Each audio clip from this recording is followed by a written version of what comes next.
kan keessa si yaada dukkanii fandimaa onniin koo maqaa kee didee kunoo na raffisee. Ani yeroo hundaama hin tenne baaraan si dhiisee sagalee kee yeroo dhaga'u akka ruubni lafatti yaa'u jaalalli kee na marsee akka aduudhaan barisee guuta kiyyaani hin ta'uu barsi dhiisee jiruun kiyyaama kuni si malee natti ta'a mara amarsee. Si arguuf ani guyyaa lakka akka ijoollee eeggatu ayyaana jaalala keetiin nan jira ati lafee kootii ati naaf hafuura. Yoo ati na biraa jirtu akkam yaannaaf taati guutuu harka kee yoo na qabatu rakkoon fagaatte hunduu. Onnee lama taane akka tokko yaane odaa jilaa baane gadaa jaallatine mana ijaaranne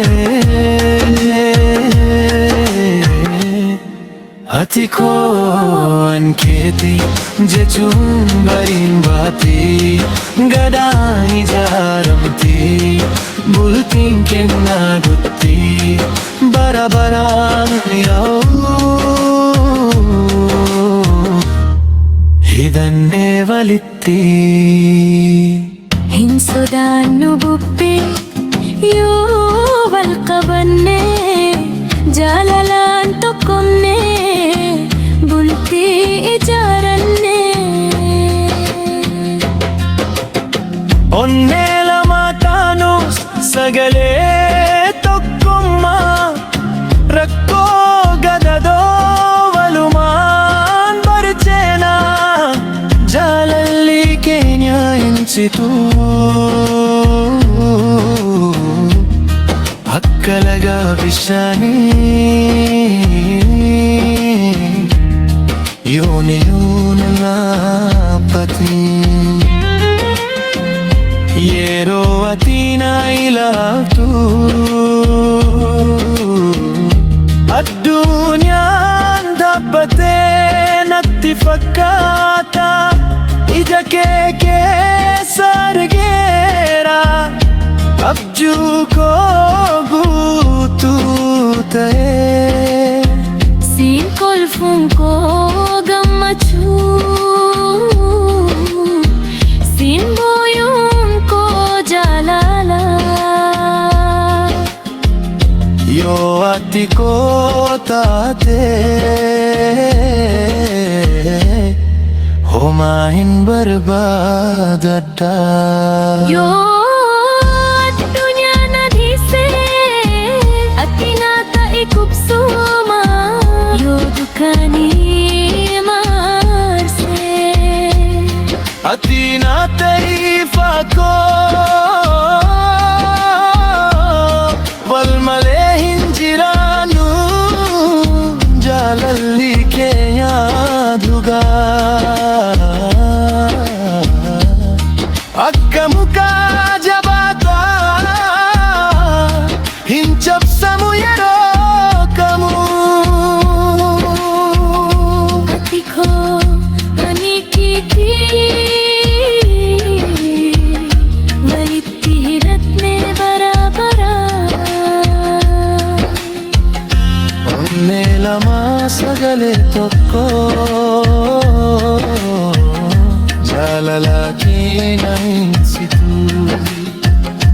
Akka aduu fi ji'aaru walirreen sobaanu.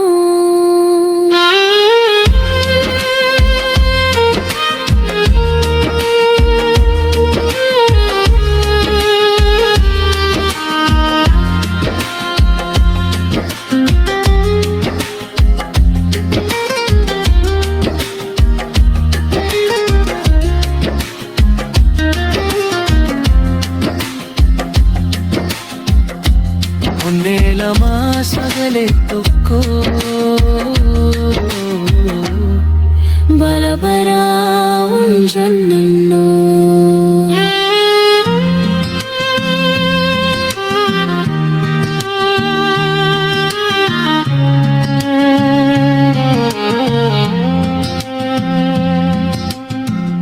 onneen koo si janta Yoomiyuu siin dhiisu onnee lama sagalee tokko